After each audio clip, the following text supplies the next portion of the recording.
ao seminário, né, os 7 raios e a psicologia esotérica. Então eu estava falando que o objetivo dessa nossa jornada aqui dos 7 raios é o autoconhecimento.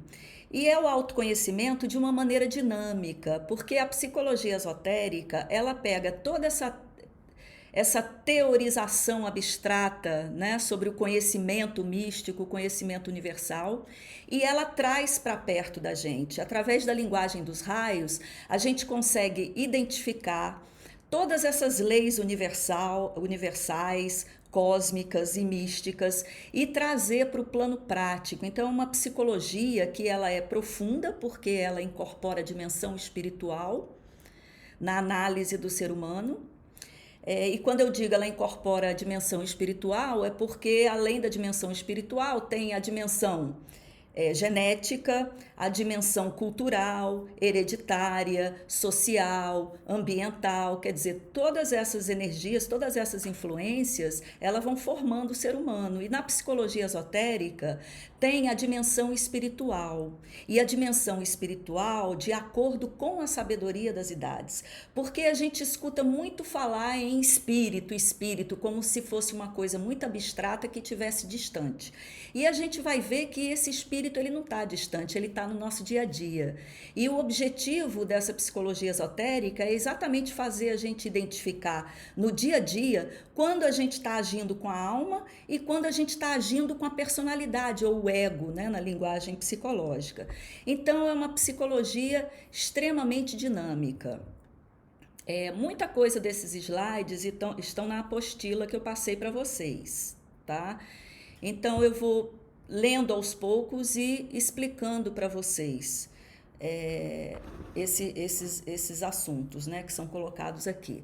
Então, os ensinamentos da sabedoria das idades, eles afirmam que, em essência, nós somos faíscas indivisíveis de uma chama divina conhecida como mônada. Então, esse é um primeiro conceito que a gente vai ver, que é o conceito da mônada. A mônada é a chama divina espiritual que todos nós temos. Tá? Então, essa mônada é o ser último, pura consciência e bem-aventurança. Essas são as qualidades da mônada. Então, aqui já tem uma dica, né?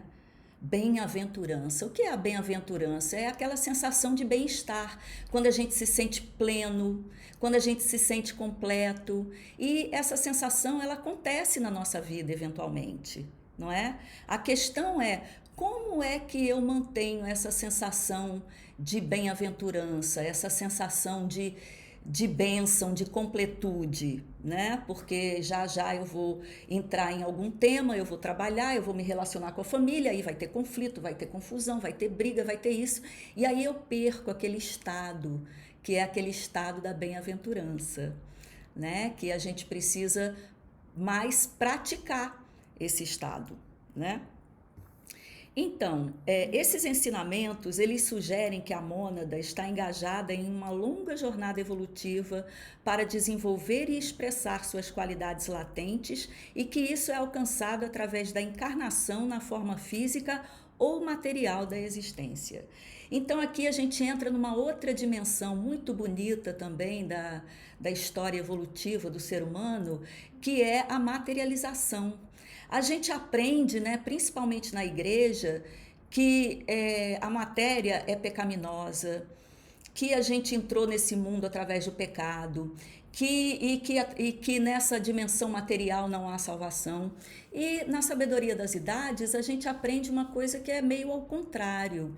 A gente aprende que quando a gente se materializa num corpo físico, é a possibilidade que a gente tem de evoluir com a consciência.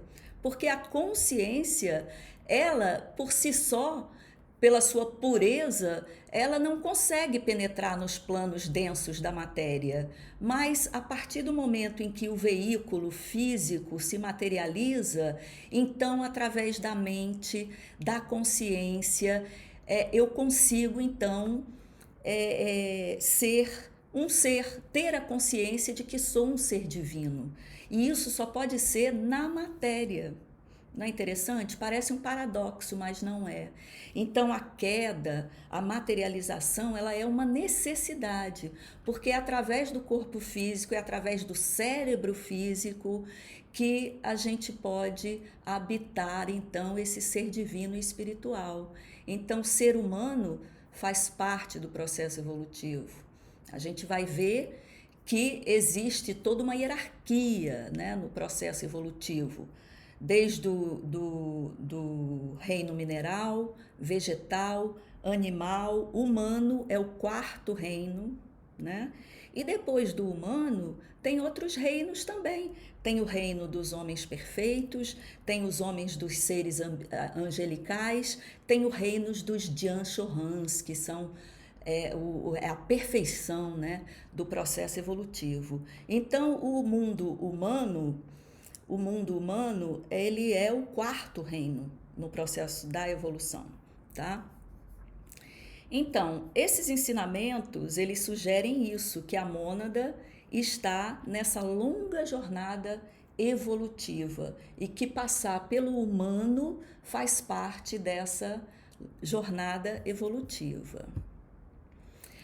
A mônada, ela está buscando obter experiência através dos planos de consciência ou níveis abaixo dela.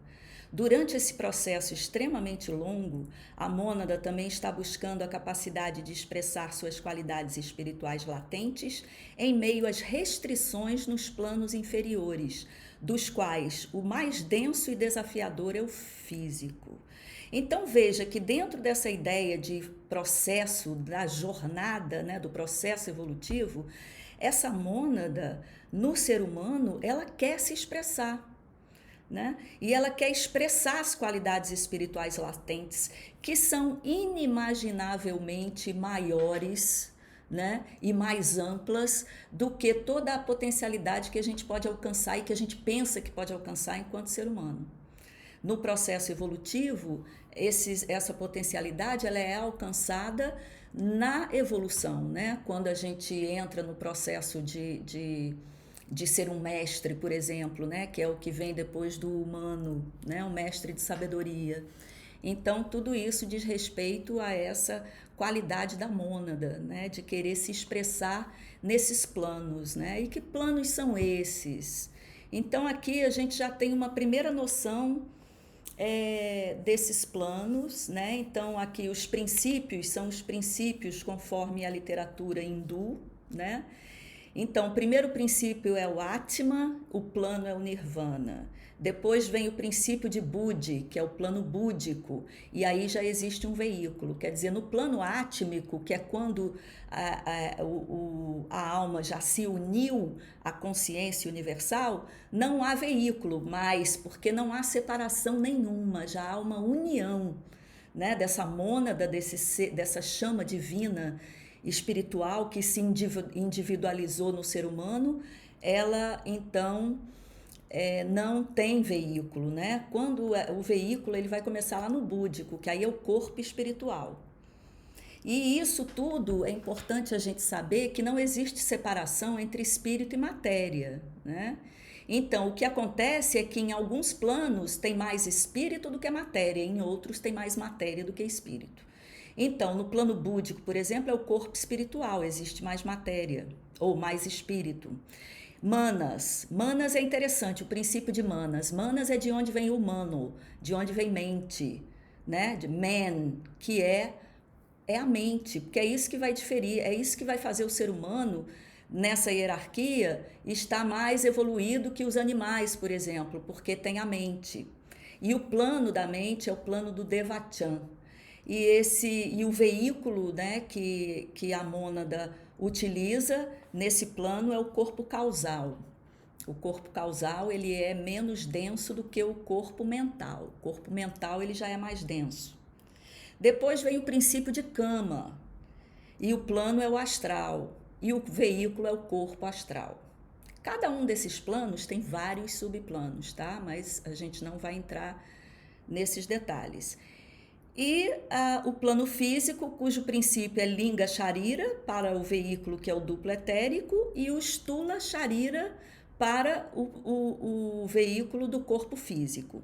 E aqui do lado a gente tem esse quadrinho aqui, que está em inglês, mas que mostra isso aí também. Plano físico, né, que tem o denso e o etérico, o prana, né? Aqui é o corpo vital, aqui é onde atua, por exemplo, a acupuntura, o reiki, né? Todas essas terapias que vão além do corpo físico, né? Aqui o campo emocional e o mental, que é dividido no plano concreto, né? Que é mais denso, que está mais ligado à matéria, e o plano abstrato, que é aquela capacidade já de abstrair, né? E se aproximar mais do campo espiritual, até chegar na união total da consciência individual com a consciência cósmica.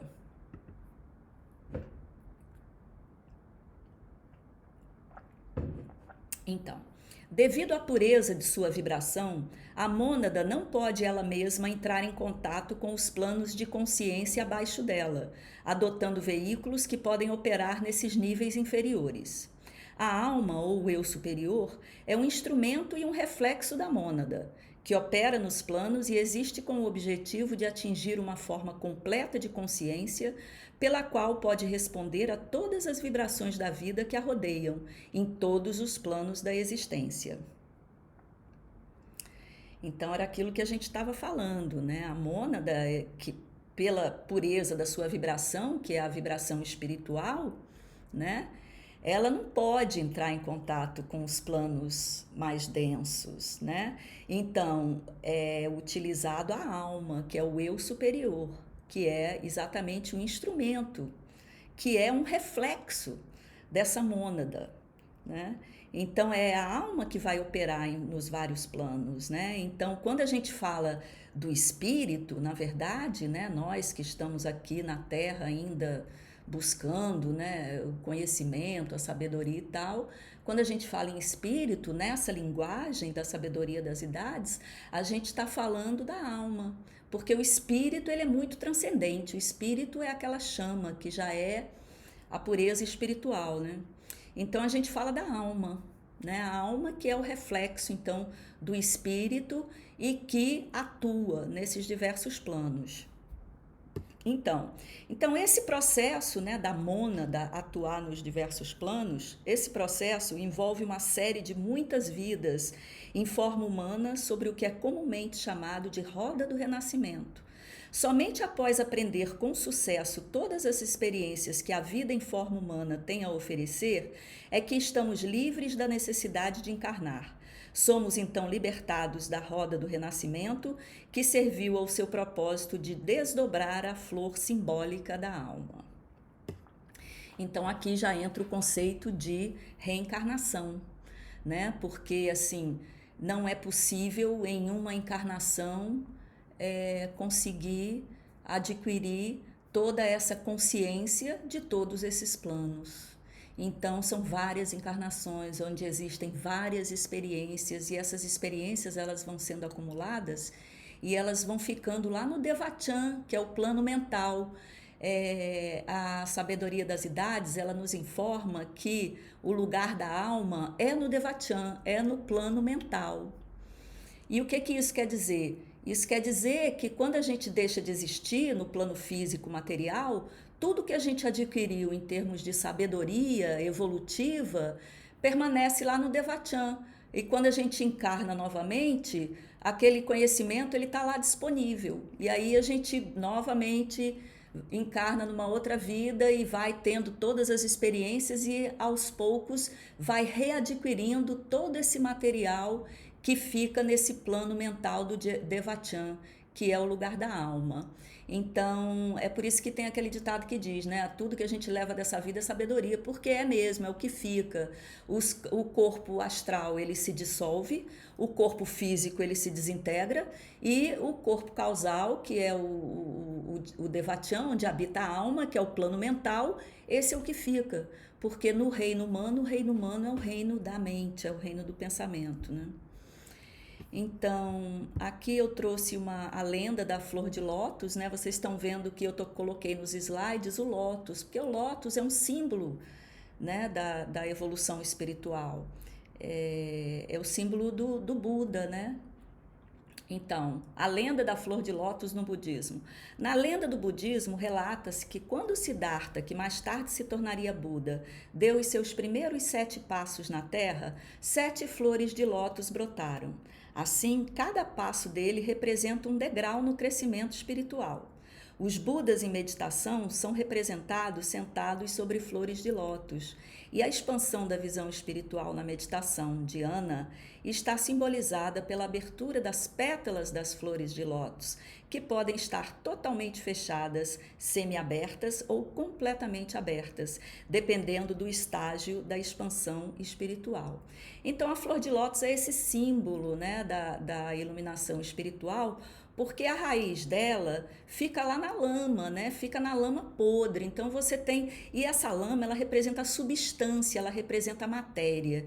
E aí tem aquele caule que representa a coluna vertebral, não é? Que ela então vai subindo, né, pelas águas, que representa o plano astral, né, que é o plano das emoções, e atravessando, quer dizer, ela sai da terra, do físico, atravessa o emocional das águas e chega no ar, que é o mental, e a partir dali então começa a desabrochar as pétalas, né? E essas pétalas vão desabrochando de acordo com a iluminação espiritual. Então, inclusive é uma imagem muito legal para a meditação, né? Meditar na flor de lótus, né? Focar na flor do lótus e imaginar esse movimento mesmo de ascensão, né? Até o chakra da coroa, quando se abre então todas as flores, todas as pétalas, e aí tem a iluminação, né? Então a flor de lótus é um símbolo da iluminação espiritual. Então, de acordo com a sabedoria das idades, a alma ela é composta pelas qualidades de Atma, que é a vontade divina persistente, Buddhi, que é o amor sabiamente aplicado, e Manas, que é a sabedoria amorosamente aplicada pela expressão do pensamento abstrato, que é o pensamento que não se relaciona nem às necessidades de sobrevivência e nem à realização dos desejos. Então, aqui a gente já vê essas 3 qualidades que mais na frente são atribuídas aos 3 primeiros raios. Tá? A gente vai ver também que os raios eles estão associados a esses planos de consciência do ser humano. Tá? Então a alma se desenvolve e cresce quando suas qualidades são expressas por seu instrumento, que é a personalidade humana encarnada, composta por seus corpos físico, astral e mental. Então aqui a gente já vê a diferença entre a alma no seu estado mais elevado, que são os corpos superiores, que é Atma, Buddhi, Manas, né? E esses corpos superiores, onde a alma se expressa com mais facilidade, né? Eles são o espelho desses outros corpos que são chamados os corpos inferiores, que são os que a gente acessa, que é o corpo físico, o corpo astral e o corpo mental, tá? Então, a gente vai ver aqui nessa imagem exatamente isso, né? Que o ocultismo nos fala desses corpos, tá, gente? Então, esse livro aqui é um livro muito bom, chama Autocultura à Luz do Ocultismo, e ele fala desses diversos planos. Veja que o Logos é o plano do universo qual a gente faz parte, né? Nós fazemos parte de um universo. Né, o que significa que tem vários universos. E aí na cosmogênese, que é exatamente o estudo dessa nossa cadeia, que é a cadeia planetária da Terra. Né? Nós fazemos parte do planeta Terra, e esse planeta também é um ser vivo, que também está em evolução e que também fica na batalha da personalidade com a alma. Né? Então são consciências ou inteligências planetárias.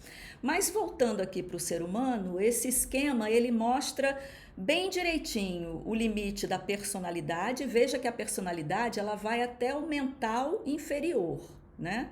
Então ela vai abranger o físico, que é o físico e o etérico, o astral e o mental, tá? Nos outros campos, aí já é a personalidade se fundindo com a alma. Quando há a fusão da personalidade com a alma, então a gente tem a individualidade, que é esse ser que já consegue identificar os outros campos, que é o átmico, búdico e o mental superior, tá? E a mônada, então, aí são os super-homens, né? Já são os, vamos dizer, os budas mais elevados, né? Que têm essa consciência total, inclusiva, né?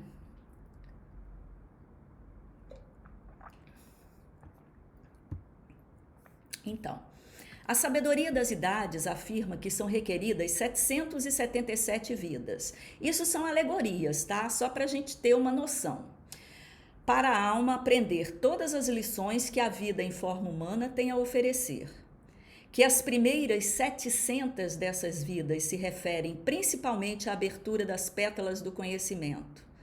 As próximas 70 vidas à abertura das pétalas do amor. E as últimas 7 vidas se relacionam à abertura das pétalas do sacrifício, pelas quais se realiza atos de grande sacrifício para a melhoria da humanidade e do planeta, sendo aqui que as necessidades pessoais são completamente deixadas de lado quando se dedica os esforços da vida para esses fins. Então aqui, né, nessas últimas 7 vidas, né, vocês vejam a referência, né, que somente nessas últimas 7 vidas é que essas últimas pétalas elas são abertas. Então aqui estão os santos, os mestres ascensos, né? Buda, Jesus, todas essas pessoas que têm uma capacidade muito grande de se sacrificar pela humanidade, né? Martin Luther King, Nelson Mandela, né? São seres que, assim, estão já num processo bem evoluído, porque a individualidade deles não importa mais, então eles já estão em outro plano, totalmente a serviço de um plano maior, no caso é a humanidade, né? E isso porque dentro dessa filosofia, a gente vai ver, nós fazemos parte de um todo maior. Nós fazemos parte da humanidade, a humanidade também é um corpo, a humanidade também tem alma, também tem personalidade. A humanidade está no planeta Terra, que também tem corpo, que também tem alma, que tem personalidade. A Terra está no sistema solar, que é o ser maior, que também tem um coração, que é o Sol, é o chakra, né, do sistema solar, que também tem uma alma, que também tem uma personalidade, que também tem uma evolução. Então, assim é o universo, né? São círculos dentro de círculos e dentro de círculos cada vez maiores, né? E o conhecimento, ele trata exatamente da gente conhecer esses universos mais amplos do que o nosso próprio umbigo e as nossas próprias concepções mentais, né? Então, a gente começa a alargar a mente para o conhecimento da humanidade e o serviço, a gente começa a largar para o conhecimento planetário, para o conhecimento solar, né? Então, tudo isso, conhecimento e prática, né? A prática são os serviços que se realiza para que outras almas também possam ter acesso a essas informações. Então, o número de vidas necessárias para que a alma se desenvolva completamente e expresse suas qualidades de Atma, Buddhi e Manas pode ser reduzida quando trilhamos o caminho do retorno conscientemente ou o caminho do ocultismo, cujas orientações estão nas escolas de mistérios das diferentes tradições. Então, é isso, aqui é o conceito do ocultismo. O ocultismo é exatamente esse conhecimento esotérico que visa acelerar esse processo da evolução humana ou contribuir para que ele se torne mais rápido, não é? Porque a evolução, ela é uma realidade, todo mundo vai evoluir, a humanidade, os planetas, o sistema solar, né? Agora, apressar esse processo é exatamente o ocultismo, né? O ocultismo, a alquimia, né? As escolas de mistério. Então, a sabedoria das idades. A sabedoria das idades, ela consiste em um imenso corpo de ensinamentos esotéricos que delineiam tanto a constituição quanto a evolução da humanidade e do universo. As verdades espirituais atemporais encontradas nos ensinamentos da sabedoria das idades receberam aplicação prática em muitas das grandes civilizações do mundo, como Índia, Tibete, Egito Antigo, Grécia e Roma. Então, essa sabedoria das idades, ela é muito antiga. Quando a gente vai estudar, a gente vê que ela é mais antiga do que a nossa própria raça humana ariana, né? Que é a raça atual que a gente vive no esquema planetário. Antes da raça ariana, que é a nossa agora, existia a Atlântida, né? A raça Atlante, depois os lemurianos. Os lemurianos foi quando a humanidade recebeu a mente, né? Que é o mito de Prometeu, fala bem direitinho desse processo aí, né? A humanidade recebeu a mente, recebeu o fogo sagrado, para então participar do processo evolutivo, cocriar o processo da evolução do universo, né? Com consciência. Uma coisa é você ser um co-criador passivo e outra coisa é você ser um co-criador consciente. A cocriação, na verdade, ela só existe mesmo quando existe a consciência. Então, essa sabedoria das idades, ela vem sendo derramada para as humanidades, né, há tempos imemoriais, por isso que chama sabedoria das idades.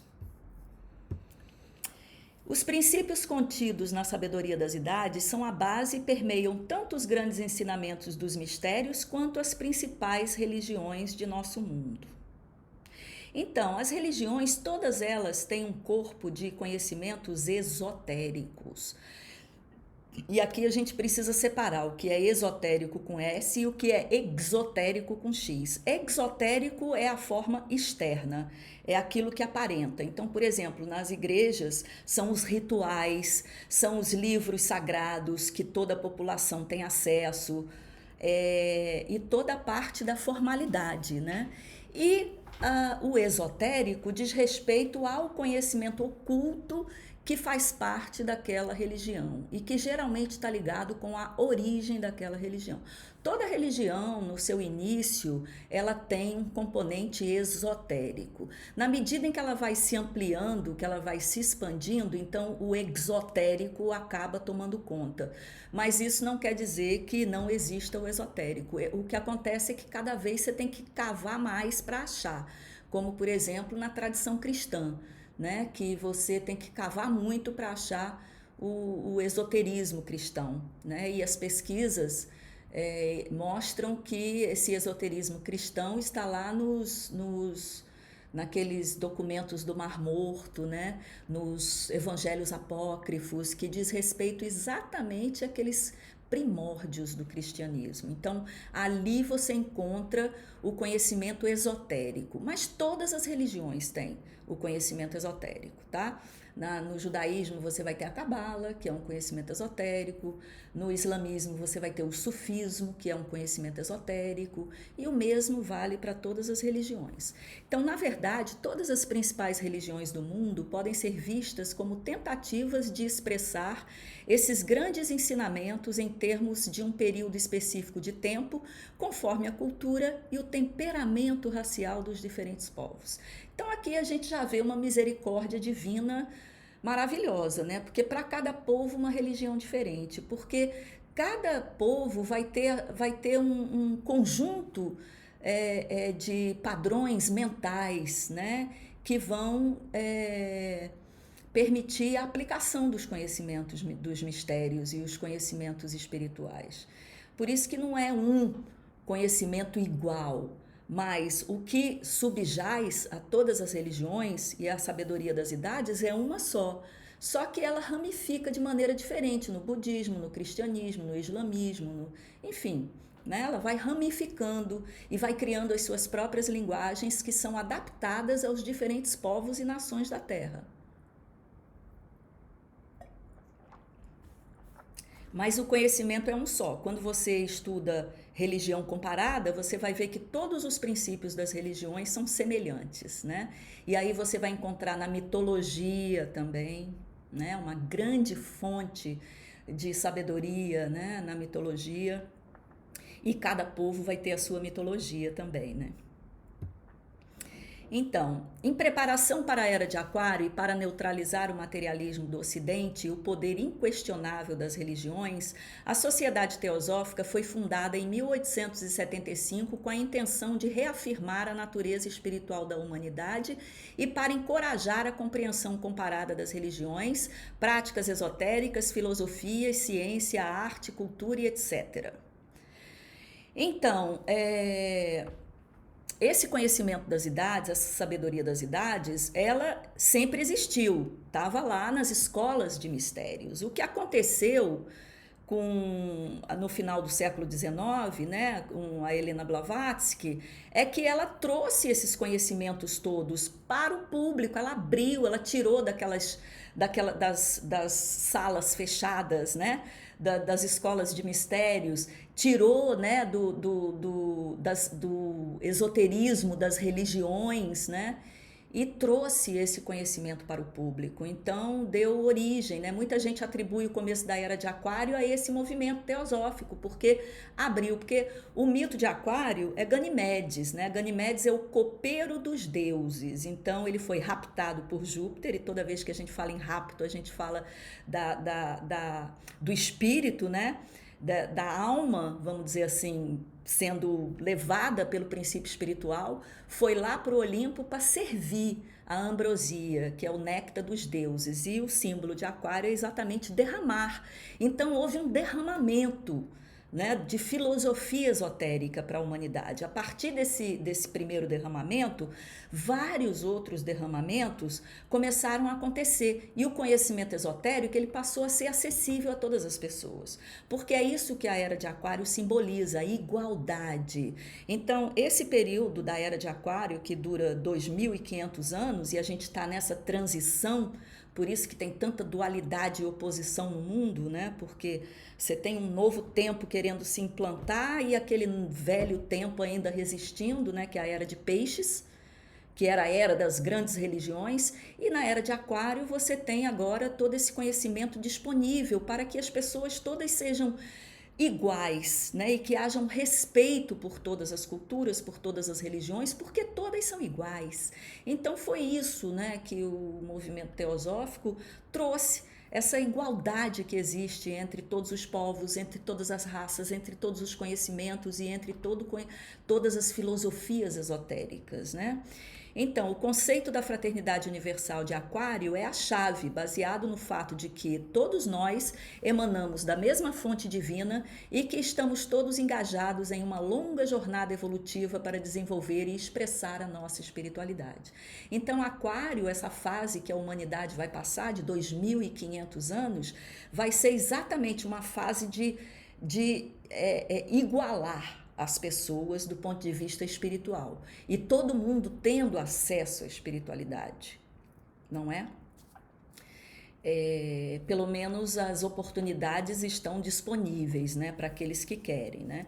Então, por trás da fundação da Sociedade Teosófica estavam dois mestres do Himalaia, ou Mahatmas, Moria e Kutumi. Madame Helena Blavatsky foi escolhida para a primeira manifestação da sabedoria antiga contida em sua obra clássica Doutrina Secreta, publicada em 1888 e que foi ditada a ela por esses mestres. Esses mestres é o que eu estava falando, é o estágio depois de humano, né? Um estágio super-humano, que aí já passou pela quinta iniciação, já está ali no estágio de mestria, o corpo físico não é tão denso como o nosso, e há um controle mental sobre as propriedades físicas da matéria. E não é assim com propriedade porque é anormal, não, é porque esse é o processo normal do ser humano na sua jornada evolutiva, é sutilizar a matéria densa. E quando sutiliza a matéria densa, tem controle sobre as moléculas, sobre os átomos, sobre tudo. Então a Blavatsky, por exemplo, ela levantava a mesa, ela manifestava, ela foi em todas as bibliotecas do mundo para escrever a Doutrina Secreta, ela materializava os livros, abria, via a referência e depois o livro ia, entendeu? Os mestres materializavam o livro para ela. Então existem várias histórias na vida dela fazendo isso, entende? Aí o que acontece? Muitas pessoas vão atrás de magia achando que magia é isso, é poder fazer isso, mas não. Na verdade, isso é o menos importante no processo da busca espiritual. E isso é uma consequência natural das pessoas, né, que na sua jornada evolutiva conseguem ter o controle sobre a matéria, então sutilizam a matéria densa. Então conseguem se comunicar telepaticamente, conseguem se materializar em alguns lugares no mundo, aparece no plano astral em sonho, tem controle sobre sonho, sobre o plano astral, o que faz, entende? Porque para essas pessoas que estão num plano mais elevado, tudo isso é simples demais. Para a gente que está aqui embaixo e tem uma perspectiva de baixo para cima, é tudo muito difícil e inalcançável, aparentemente. Mas para essas pessoas que já passaram por esses processos evolutivos, para eles é simples, né? Então, esses mestres, eles vieram. Por que eles vieram no final do século XIX?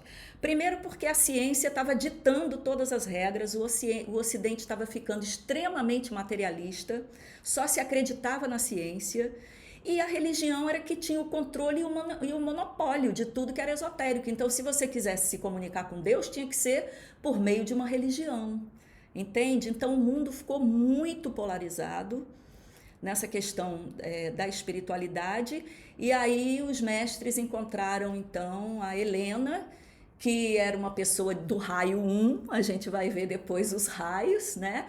E ela, com a sua vontade, persistência e tal, se colocou a serviço dos mestres e fez o trabalho para eles, tá?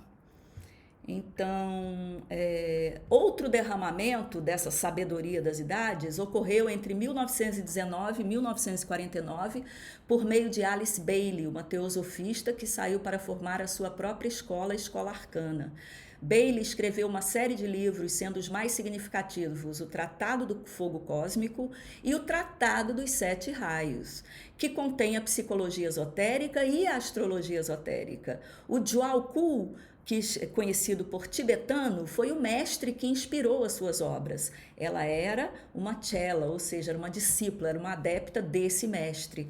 E aí esse mestre jorrou para ela também vários conhecimentos, né? Dentre os quais a psicologia esotérica, que a gente vai meio que tentar entender um pouquinho, né? Então, isso porque o Jiao-Ku, nas suas falas, né, mostrava que a humanidade no século XXI precisava de uma nova psicologia, precisava de uma nova astrologia, precisava aplicar na prática. E tem quem diga, né, o pessoal da Escola Arcana, que a era de Aquário é exatamente isso, é a era do místico prático, enquanto que a era de Peixes é a época do misticismo devocional, né, da fé, que você alcança a visão mística através da fé. Na era de Aquário é o misticismo prático, é você viver no dia a dia a espiritualidade, é você estar consciente dessa alma que quer se expressar no mundo e você reconhecer quando você está se expressando pela alma ou quando você está se expressando pela personalidade. A alma é exatamente o eu superior, então você começa a acionar o eu superior na sua vida prática. Por isso que dizem que a era de Aquário é a era do místico prático. Então, esses escritos, juntos com os de outros teosofistas, ocultistas e comentaristas, são comumente chamados de clássicos ocultos. Todos são baseados nas verdades atemporais encontradas na sabedoria das idades. Então, existe aí uma lista de livros, muitos livros, inclusive o Vitor vai ajudar nessa parte dos livros, né? Porque a questão da leitura é fundamental, porque é um caminho para chegar na sabedoria, né? É treinando a mente mesmo, com esses saberes e com esse conhecimento, né?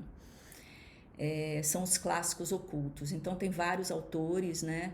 E que a gente pode acessar para ter esse conhecimento da sabedoria das idades. E o mais interessante disso é que não é um conhecimento que está pronto. Claro que tem, por exemplo, aquele esquema que a gente viu da Constituição do Homem. Então, existem várias tentativas de explicar com a mente racional esses conhecimentos esotéricos. mas ele só pode ser compreendido por cada um. Cada um é que, fazendo seus próprios estudos, suas próprias leituras, estudando, fazendo cursos e práticas no dia a dia, é que vai acessar esses conhecimentos. Não são conhecimentos prontos, né? Inclusive, existe dentro da própria sabedoria das idades, né, vários tipos de bibliografia, e aí a pessoa vai encontrando aquilo que a alma ressoa mais ou melhor, né? Aquilo que você tem uma tendência maior, né? Então, por exemplo, tem pessoas que gostam da literatura mais budista, outros gostam da literatura hinduísta, outros gostam do gnosticismo cristão, né? Outros gostam da cabala e, enfim, né? do hermetismo. Então, existem várias fontes onde essa sabedoria das idades ela jorra, e a pessoa, por afinidade de alma, vai descobrindo qual é aquela literatura que mais fala a sua alma, né? Então, o Claregate Metaphysics Group foi criado pelo Dr. Douglas Baker, que é um astrólogo esotérico que produziu uma extensa obra baseada nos ensinamentos esotéricos e que ele organizou no método Claregate. Então, esse tema dos 7 raios eu estudei exatamente aí, né, pelo método Claregate, nesse Metaphysics Group. Eu fiz então esse curso dos 7 raios e continuo fazendo supervisão de astrologia esotérica, porque a astrologia para mim é uma chave. Então eu me encontro na sabedoria das idades, na astrologia, na psicologia esotérica, gosto muito da literatura da Alice Bailey, mas também sou apaixonada pela Helena Blavatsky e a Doutrina Secreta, porque a Doutrina Secreta ele é um livro que ele não tem só conhecimento, é um livro onde você faz uma yoga mental, no que você vai aprendendo ali, vai lendo, vai tentando entender, porque é um livro que você está o tempo todo tentando entender, ao mesmo tempo vai ampliando a consciência. Então é uma verdadeira yoga, né? Jnana Yoga que chama no Oriente, né? Que é a yoga do conhecimento. Então cada pessoa vai encontrando seus autores que têm mais afinidade para fazer o estudo da sabedoria das idades.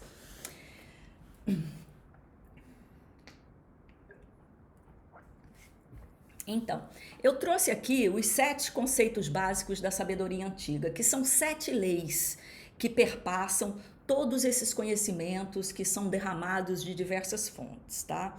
Então, o primeiro é o ilosoísmo, a proposição que todas as coisas orgânicas ou inorgânicas são preenchidas com vida, desde o átomo até a maior galáxia do universo.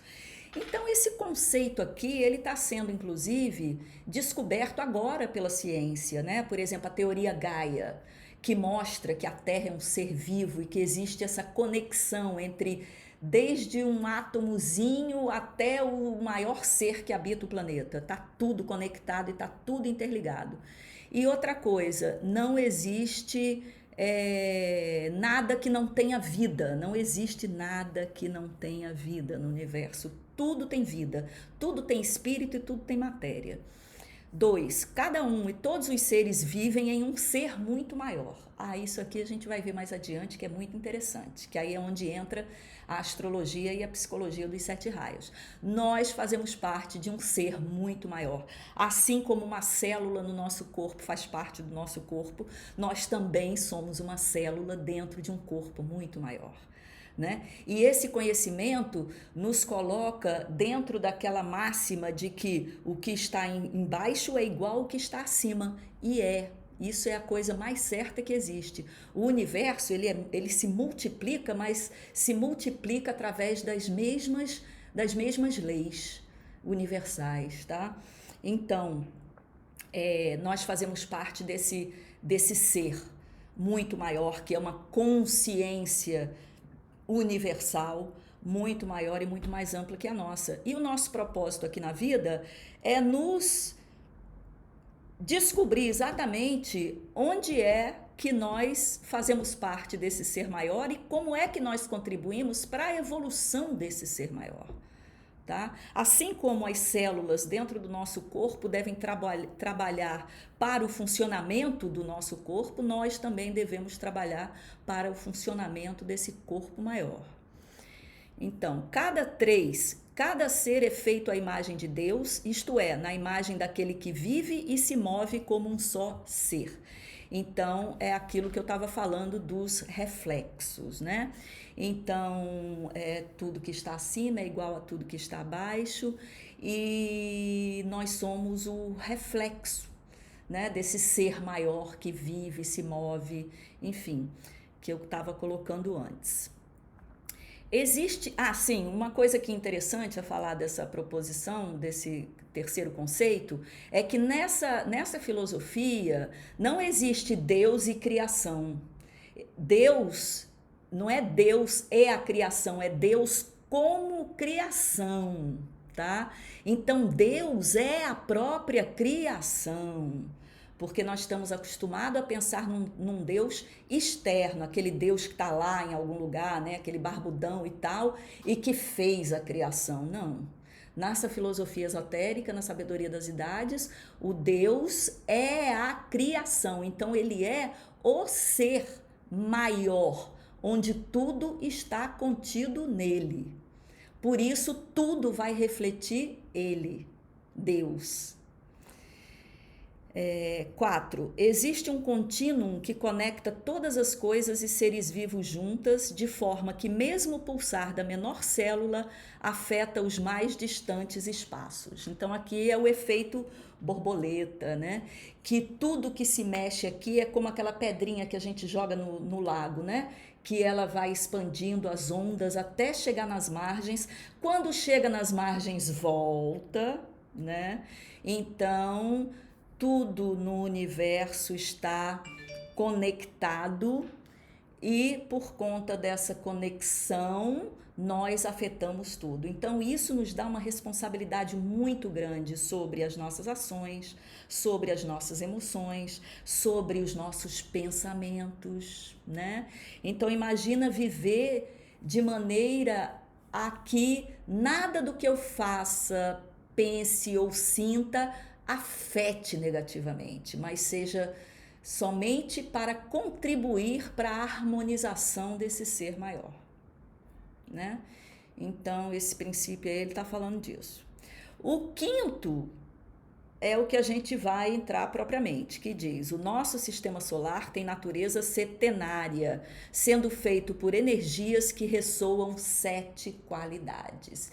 Então, são os 7 anjos na frente do trono de Deus, os 7 rishis, as 7 notas musicais, as 7 cores do arco-íris, os 7 planos da existência com seus 7 subplanos, né? As 7 rondas planetárias com as suas 7 raças e suas 7 sub-raças. Então, o universo é setenário, ele funciona dentro dessa filosofia do 7. E tudo que é setenário tem uma correspondência com os 7 raios, porque são as matrizes setenárias de tudo que existe no nosso universo. Então, 6. A solidez do mundo material é ilusória. Tudo é energia manifestada como fogo e forma. Energia e matéria são intercambiáveis. Tá? Então não existe matéria, né? E foi exatamente o que Einstein, né, descobriu com aquela forma: energia é igual matéria ao quadrado, como é aquela formulazinha que diz que energia é matéria em movimento, né? Então não existe nada que seja puramente material. Matéria e espírito compõem todos os planos, todas as formas, todas as coisas que existem. E essas matéria e energia, elas são intercambiáveis. Inclusive nós, com a nossa consciência, na nossa jornada evolutiva, nós podemos transformar os nossos planos mais densos em planos mais sutis. Nós podemos fazer isso. É disso que trata o ocultismo. Tornar matéria, é disso que falavam os alquimistas, né? Transformar o chumbo em ouro, né? Transformar matéria em espírito. 7. Não existe morte, mas mudança de estado. Nascimento e renascimento são intermináveis até um certo estado de consciência alcançado e o karma satisfeito. Então a reencarnação termina. Então é aquela história, né? A gente não morre, né? Então essa consciência de que nós estamos vivos agora e que vamos passar um período mortos e que, né, mortos assim, para a concepção do que é vivo, que não é morte, porque não existe a morte, a gente vai se transformar, entrar num outro plano, depois a gente encarna novamente, né? Então esse é o princípio da reencarnação, até que o karma esteja satisfeito, porque o karma é aquela lei da causa e efeito, né? Então, qualquer coisa que eu faça vai ter um efeito, e esse efeito ele vai voltar, né? Até que eu chegue num ponto em que tudo que eu faça, sinta e pense não gere mais nenhum karma, né? Então ali eu alcancei o último estágio, né, de ser humano, então não encarno mais. Então essas são as 7 leis, né? Então, vamos ficar com a 5ª lei, que esse nosso seminário é exatamente sobre isso, sobre essa natureza setenária do sistema solar, né? Que é feito por energias que ressoam as 7 qualidades. As qualidades ou aspectos da trindade são a vontade divina, a sabedoria e a inteligência, tá? Então, esse ser maior, essa divindade, né? Quando desperta, né? Quando desperta o universo para a vida, isso se faz dentro de uma realidade tripla, né? Então é o 1 que se torna 3, que se desdobra em 7.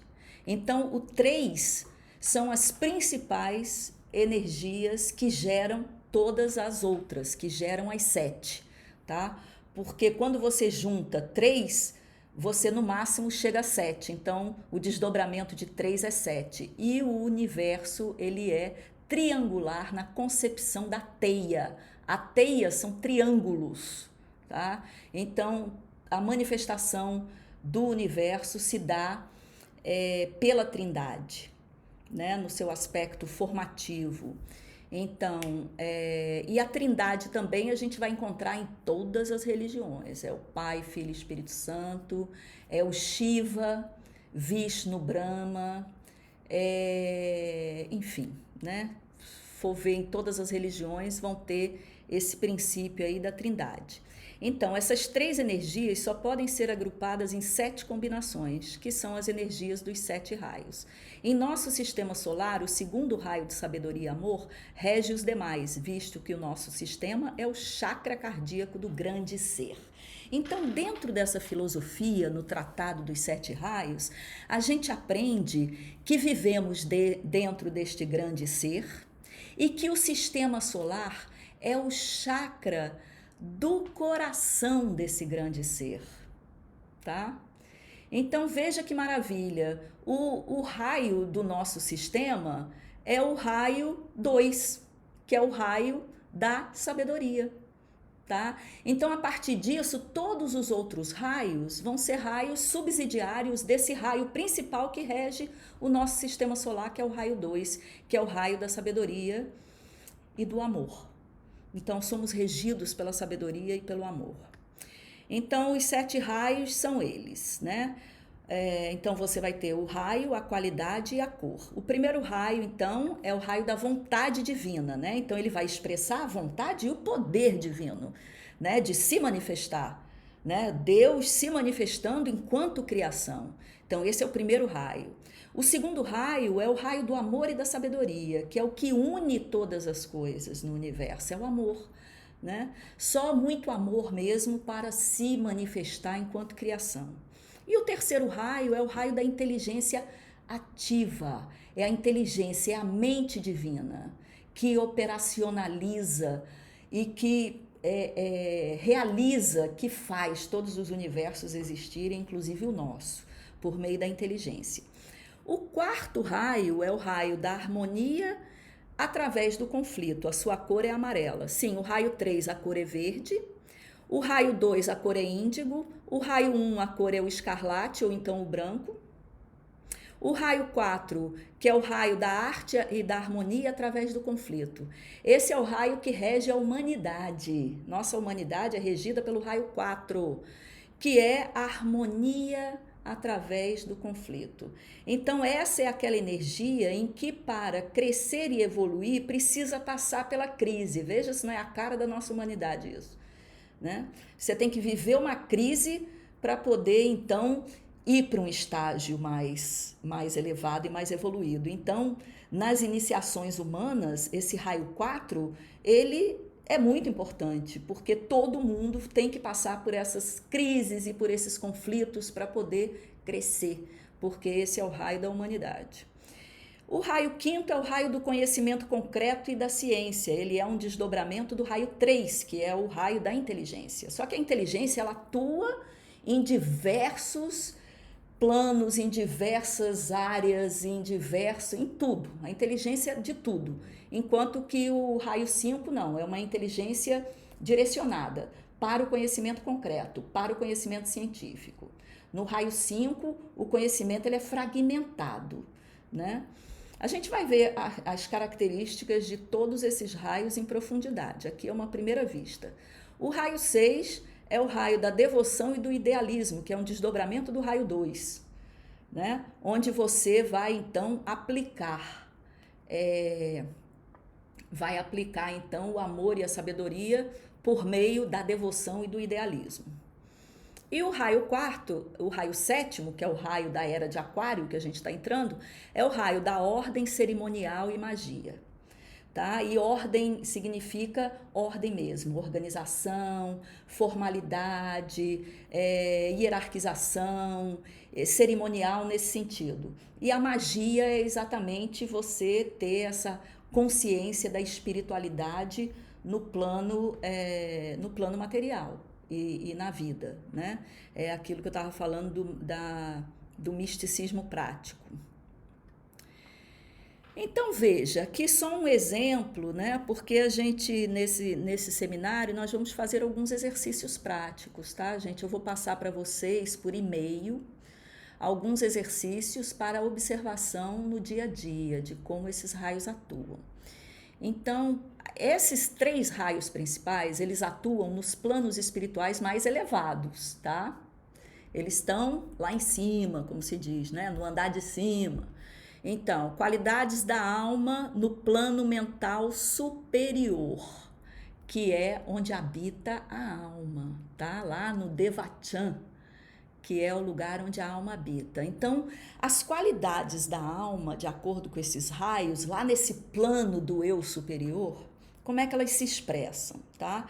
Então, como é que a vontade se expressa no plano mental superior? Ela se expressa como uma escolha. Aliás, ela se expressa como vontade divina. Então, o raio da vontade é o quê? A vontade divina. É eu agir de acordo com a vontade divina. E a vontade divina é exatamente esse ser maior, que eu vou entrar em sincronicidade com este ser maior para agir de acordo e fazer as escolhas de acordo com essa vontade divina, tá? No plano prático do dia a dia, o raio da vontade, ele se expressa com as escolhas que nós fazemos no plano mental, né? O tempo todo a gente está escolhendo, não, eu vou fazer isso, não, eu vou por aqui, não, eu vou por ali, não, acho que é melhor fazer isso, acho que é melhor fazer aquilo, certo? Então, o raio da vontade no plano mental, ele se expressa como escolha, né? E no plano mental superior ele se expressa enquanto vontade divina. O raio da vontade no corpo emocional, que é o corpo dos desejos, do sentimento e das emoções, lá no plano mental superior, ele vai ser inexistência de apegos. Né? Inexistência de apego. Aqui é a impessoalidade, ou melhor, a transpessoalidade habita aqui, tá? Habita na inexistência dos apegos. Porque se eu não me apego, então eu não entro em conflito, certo? Então, não apego. O apego é quando a gente se identifica com uma emoção. A gente acha que aquela emoção é nossa. E aquela emoção não é nossa, aquela é uma emoção, mas ela não é nossa, porque o que é nosso mesmo é a alma, entende? Então são essas coisas que a gente começa a diferenciar. E aqui, no campo do corpo emocional, no plano astral, né, inferior, é o desejo. Ah, eu tenho desejo disso, eu tenho desejo daquilo, eu quero isso, eu quero aquilo, e eu não raciocino mais sobre nada, né? Eu só me entrego aos desejos e eu vou, tá? Então, essa vontade no corpo físico, ela vai se expressar como uma saúde melhorada no plano superior, né? Eu tô com a saúde melhorada, porque eu já disciplinei meu corpo físico, então a minha saúde ela tá melhorada. No plano físico inferior, normal do corpo, são as funções motoras, né? As funções motoras, que eu vou utilizar a minha mente para fazer as minhas funções motoras funcionarem, né? Muitas vezes eu não tenho consciência, minhas ações são automáticas no plano físico, então é bom a gente ter consciência também das nossas funções motoras, né? Do movimento que a gente vai fazer, né? Então essa é a atenção plena, né? No corpo físico. Porque essas funções motoras, se a gente não tem controle delas também, né? A gente acaba repetindo hábitos, repetindo funções motoras viciadas. O raio 2, que é o raio do amor e da sabedoria, ele vai se expressar no plano mental superior como razão pura e compaixão, né? Compaixão, pura compaixão e misericórdia, que é aquela empatia, que é aquela conexão e aquele magnetismo, né, com o sentimento. E no plano mental inferior vai ser a discriminação, tá? Vai ser a discriminação. Então eu vou discriminar. Aliás, é porque eu coloquei aqui ao contrário. Não, tá certo, a discriminação. Então eu vou discriminar, né? No plano mental eu vou discriminar minhas emoções. Não, eu não vou assistir esse filme porque esse filme vai me deixar de baixo astral. Não, eu não vou me relacionar mais com essas coisas aqui porque isso não me faz bem. Então você começa a discriminar o amor e a sabedoria no plano mental. É essa discriminação com relação às emoções, né? No plano elevado é aquela compaixão pura. Então o amor-sabedoria no corpo emocional é o amor puro incondicional no plano elevado, né? No plano búdico, que é o plano emocional elevado. Vai ser o amor incondicional. Então eu amo a humanidade, eu amo todo mundo, né? Eu amo tudo e eu amo todos. É o amor puro, o amor incondicional. E no corpo emocional dos apegos, no plano astral inferior, vai ser o amor condicional. Ah, eu só amo se me fizer assim, não tem consideração, eu só amo a minha família, eu amo mais do que todo mundo e tal, o que é muito normal, né? Mas veja que do ponto de vista espiritual, é o amor incondicional, que é o sentimento mais elevado, né? E no corpo físico, esse amor-sabedoria, ele vai estar ligado ao hemisfério cerebral mais intuitivo, né? O hemisfério cerebral ligado às emoções. E no plano mais elevado também vai representar uma saúde melhorada, né? Porque eu estou discriminando as minhas emoções, eu estou evitando, né, o baixo astral, vamos dizer assim, então isso reflete também, né? Que a gente sabe que tem muita doença que é psicossomática, né? Então isso também vai refletir na saúde que vai ser melhorada. A inteligência, que é o raio 3, ela vai se expressar no plano mental, no plano mental inferior, enquanto pensamento concreto, o pensamento racional e o pensamento lógico, não passa disso, tá? E no seu plano mais elevado vai ser a criatividade e o serviço, vai ser usar essa mente, essa inteligência com criatividade para planejar os serviços, né, que vão ser oferecidos à humanidade.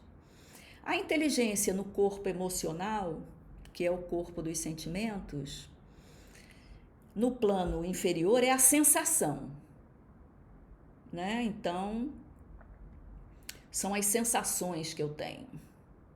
Essa sensação é boa, aquela sensação é ruim e tal, então eu vou, com a minha inteligência, buscar a sensação. No plano mais elevado, A inteligência é a bem-aventurança, porque a inteligência é exatamente Manas, que habita lá no Devakan, que habita no plano causal, que habita no plano mental superior. E essa alma nesse plano é a bem-aventurança, é você estar bem, se sentir abençoado e se sentir bem o tempo todo, é essa sensação de bem-aventurança no corpo emocional. A inteligência no corpo físico, no corpo inferior, são os 5 sentidos. E no corpo físico superior, que tanto pode ser o etérico como pode ser o átmico, que é aquele princípio maior, a inteligência, ela desperta muitos outros sentidos. Aí tem a paranormalidade, aí tem todos esses outros sentidos que a gente desconhece, porque a gente fica no pensamento concreto, porque a gente se limita a tudo que a gente conhece, a tudo que a gente aprende, e a gente não desenvolve, então, esses outros sentidos que a gente sabe que tem, né? Que a mente humana é extremamente cheia de possibilidades e potenciais, né? Para serem despertos, né? Então, aqui é uma imagem... Oi?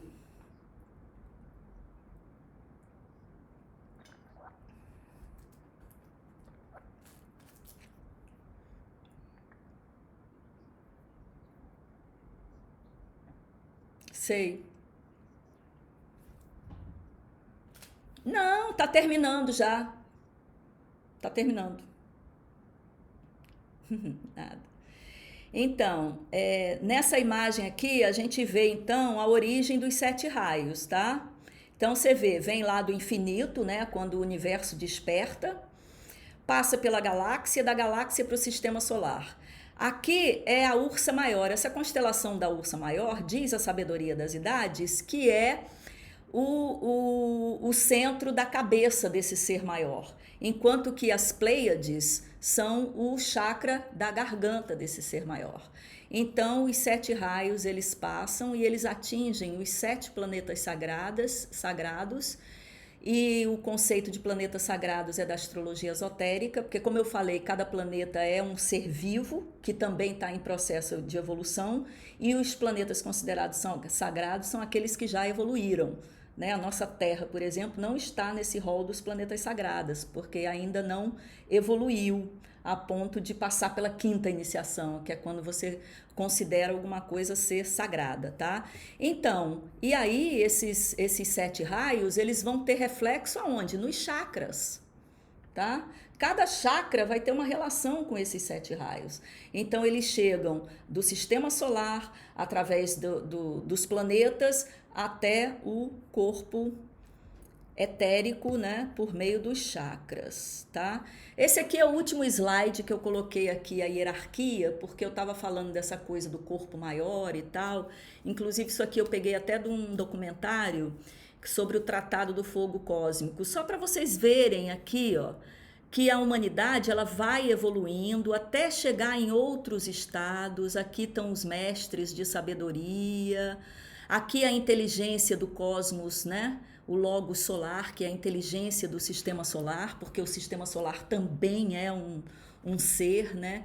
Então, essa hierarquia é a chamada a loja branca, né? E a grande fraternidade branca que a gente conhece, ouve falar, né? Quem já não ouviu falar na grande fraternidade branca? A grande fraternidade branca é exatamente isso aí, é essa hierarquia desses seres que já passaram pelos planos humanos, que já evoluíram e que estão cuidando de nós lá em outros planos. Eles cuidam, assim como a gente cuida dos animais, dos vegetais, dos minerais, cada plano vai cuidando dos planos abaixo. Então, eles fazem esse serviço, a hierarquia, também cuidando de nós. Por isso que, de vez em quando, eles despejam sabedoria, despejam conhecimento, que é para nos ajudar nesse processo evolutivo, tá? Isso aqui é só uma imagem, não vamos entrar nisso ainda. Pode ser que mais na frente a gente entre nessa questão.